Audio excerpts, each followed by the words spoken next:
PSMS gacor, kata itu layak kita sematkan untuk tim Ayam Kinantan yang mana secara mengesankan menang 2-0 atas tim tuan rumah FC Bekasi.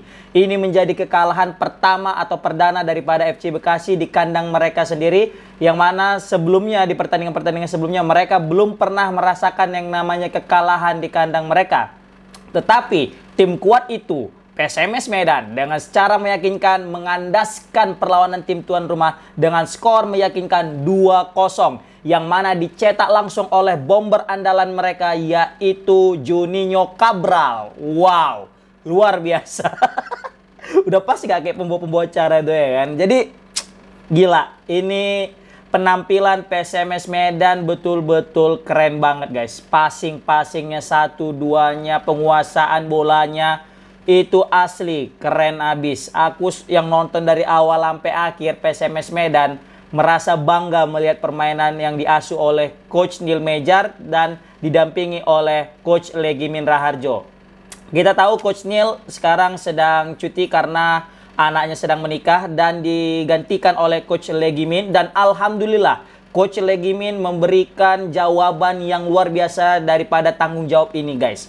Coach Legimin menjawab kepercayaan dengan kemenangan yang spektakuler atas FC Bekasi. Kemenangan ini sekaligus memberikan apa ya bisa kita bilangnya balas dendam terbaik kepada FC Bekasi, yang mana di pertandingan round 1 atau di apa kita bilang di putaran pertama PSMS Medan gagal mendapatkan 3 poin karena aksi yang tidak sportivitas daripada beberapa bukan perangkat pertandingan tapi beberapa pemain yang mana mengulur-ngulur waktu ya, sehingga saat itu supporter semua emosi di stadion. Aku juga saat itu lagi di stadion, kesel banget, apalagi dengan adanya apa ya, memang keren pula saat itu apa ya, kiper daripada Cahaya Supriyadi, tapi alhamdulillah Cahaya Supriyadi nggak main kali ini. Mungkin ini jadi salah satu faktor karena kenapa FC Bekasi bisa takluk di pertandingan sore kali ini guys. Ya selain karena memang PSMS memang keren pula mainnya sore ini ya kan. Coba lihat dari babak pertama kita asli mendominasi guys. Bahkan itu FC Bekasi hampir tanpa peluang guys. Asli kita itu kayak tim tuan rumah sebenarnya di pertandingan babak pertama. Tapi semenjak kita mencetak gol, selesai babak pertama, FC Bekasi mengambil alih jalannya pertandingan dan hampir saja beberapa kali mencetak gol. Bahkan sempat tadi mereka itu mencetak gol, tapi sayang sekali berkat corner itu tadi ya, itu terjadi pelanggaran terlebih dahulu oleh Parujukubah, Kuba, makanya golnya tidak disahkan. Ada sempat jantungan juga tadi guys, sempat gol tadi, waduh lemas kita. Kita tahu lah FC Bekasi ini punya tren positif banget ini main di kandang mereka kan. Aku agak trauma ketika waktu melihat mereka itu menang, mereka itu menang atas PSPS Pekanbaru guys.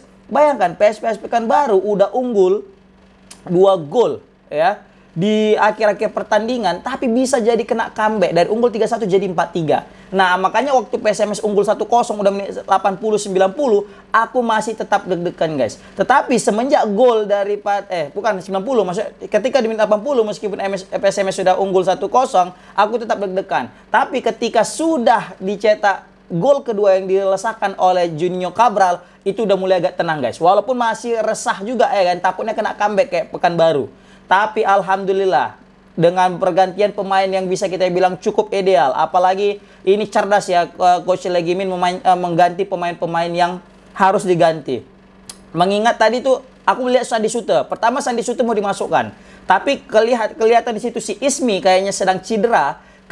Padahal itu kan yang mau digantikan itu adalah Aidun, tapi diganti.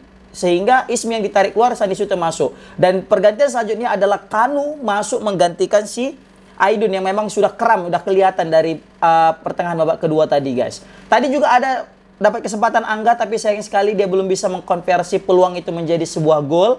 Ya ini perpaduan yang luar biasa sih, apa kita bilangnya, skema permainan daripada anak-anak Ayam Kinantan. Memang di babak pertama Nathan yang main. Dan Nathan juga masih biasa-biasa aja. Tetapi ketika sudah masuk babak kedua, masuknya Isan Chan, ini betul-betul merubah jalannya pertandingan guys. Memang ini mungkin jadi apa kita bilang ya, planning atau skema tersendiri, sengaja memasukkan Isan Chan yang di babak kedua, yang punya power kencang, yang punya speed yang kencang, dan juga power shooting yang luar biasa. Kemudian di saat pemain-pemain FC Bekasi itu sudah mulai kelelahan, keteteran mengejar Isan Chan, dan terbukti Gol kedua itu berkat daripada umpan Ihsan Chan guys. Asli, itu keren banget guys. Gol chip daripada Juninho Cabral yang lolos dari jebakan offside. Kapan lagi kita melihat Juninho Cabral nyetak 2 gol lagi guys? Padahal kemarin lawan Persikabo dia sudah 2 gol. Kali ini Juninho Cabral mencetak 2 gol lagi. Sehingga ia menyamai gol daripada Rafinha ya yang ada di PSM Yogyakarta. Sama-sama 11 gol di daftar top skor guys. Tadi Juninho Cabral mencetak gol pertama juga keren. Assist daripada Fabio Gama. Fabio Gama memberikan umpan terupas kepada Cabral dan Cabral langsung kontrol bola masuk ke dalam kotak penalti dan sontekan kaki kirinya luar biasa. Terbukti Juninho Cabral mencetak 2 gol melalui kaki kiri guys. Gol pertama memanfaatkan tiang gawang sehingga masuk ke dalam. Yang kedua dia melakukan chip yang sangat-sangat indah layaknya Marcelino. Oke, kita mulai membahas PSMS Medan. Di babak pertama PSMS banyak kali peluang asli. Aku tadi teringat sundulan daripada Gama. Ini tapi serius ya, Gama ini bisa kita bilang bisa apa ya? Kalau bukan karena Juninho cetak 2 gol, aku bisa bilang Gama layak menjadi man of the match guys. Asli. PSMS Medan kali ini bermain bagus itu tidak lepas daripada peran Gama yang di mana-mana guys. Bahkan komentator sempat memuji Gama karena Gama di mana-mana ada. Dia tidak pernah capek baik itu di belakang maupun di tengah maupun maju ke depan. Memang kekurangan Gama hanya satu, power. Dia itu tidak memiliki shoot power yang kuat. Terbukti tadi ketika dia 1-2 dengan Sandy Suto ada peluang untuk mencetak gol. Dia tendang dan tendangannya seperti biasa. Kita udah tahu, melayang terbang tinggi ke angkasa. Tapi visi bermain dia mengalirkan bola dari belakang ke tengah, dari tengah ke depan itu tidak ada yang bisa menggantikan peran Gama guys.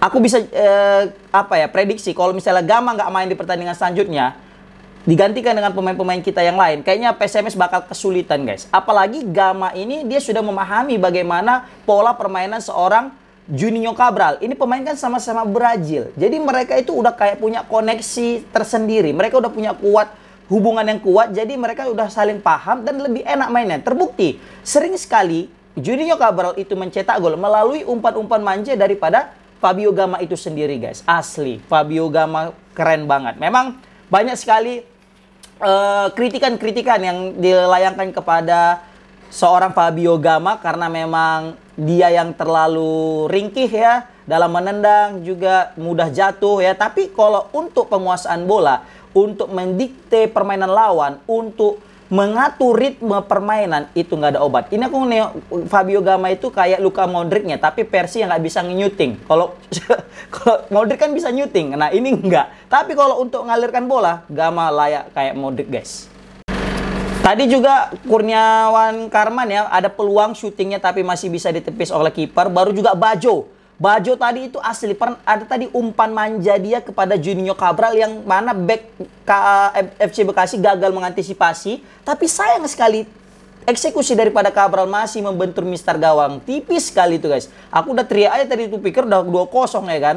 Baru juga tadi ada peluang daripada Rahmat Hidayat yang gila. Tendangan Rahmat Hidayat memang nggak ada obeng ya. Kalau dari skill gocekan dan juga shooting, Rahmat Hidayat masih tetap yang terbaik sih menurut aku ya. Terbukti tadi shootingnya dari luar kotak penalti menggunakan kaki tidak terkuatnya itu kaki kiri, tapi bisa membahayakan gawang FC Bekasi, bahkan hampir saja itu terjadi sebuah gol ya karena masih membentur Mister Gawang guys. Nah, masuklah Ihsan Chan, ganti ya kan, digantikan Rahmat Hidayat, masuk Ihsan Chan, dan Ihsan Chan asli mode serangan balik dari Ihsan Chan ini asli guys. Tadi ada 3 peluang mode serangan balik. 2 lah yang paling berbahaya.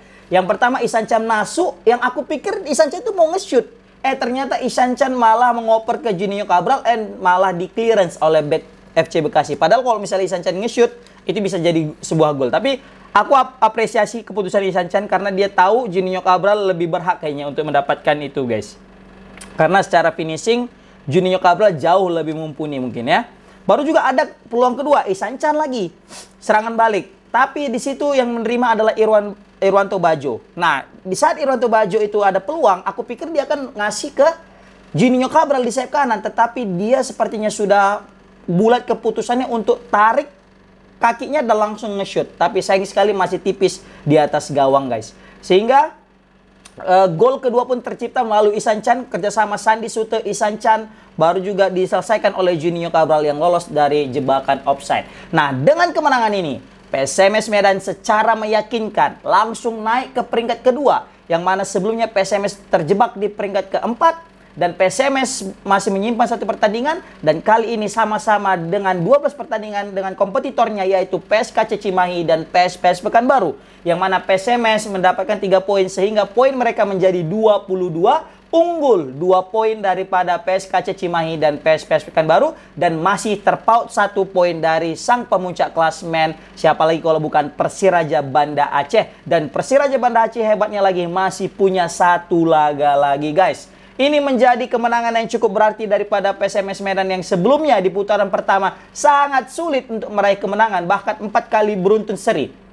Tapi di putaran kedua kali ini PSMS Medan membuat suatu gebrakan yang luar biasa dengan meraih kemenangan 4 kali beruntun, guys. Kemenangan 4 kali beruntun ini, atau bisa kita bilang 4 kemenangan beruntun ini, betul-betul pencapaian yang spektakuler dari asuhan Coach Neil Maijar dan Coach Legimin Raharjo. Semoga PSMS Medan bisa konsisten dan kedepannya PSMS Medan bisa meraih kemenangan lagi, guys.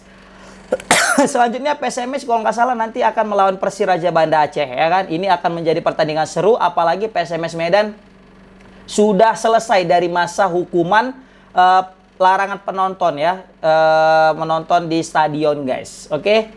Baru juga aku wajib mengapresiasi daripada lini pertahanan PSMS yang dikawal oleh Revan dan juga Sebastian Antik yang nggak ada obat. Asli ini pemain betul-betul Spartan, betul-betul Riba Sude kalau kita bilang, ya, yang mana bisa membuat keamanan di lini pertahanan kita. Makanya Kuba juga tidak terlalu repot. Kenapa? Karena ada duet Revan dengan Juninho Cabral. Di sayap kanan seperti biasa ada Kurniawan Karma dengan Bajo yang betul-betul keren, dan Ismi Hatue betul-betul menjadi penyeimbang lini tengah, sehingga Gama dengan Aidon itu bebas untuk mengeksploitasi lini pertahanan daripada FC Bekasi. Dari sayap kanan seperti biasa ada Rahmat Hidayat dan kiri ada Nathan, yang mana masih bisa memberikan kontribusi juga kepada si Juninho Cabral. Dan ada pergantian pemain juga yang kita bilang, dari Rahmat Ilahi sempat masuk. Ada Rahmat Ilahi tadi peluang, ya, dia nge-shoot tapi masih bisa ditangkap oleh kiper, padahal itu kalau misalnya dioper kepada siapa namanya, Rafianga, itu mungkin bisa berbuah menjadi gol. Tapi itu udah menjadi keputusan, kita layak apresiasi, guys.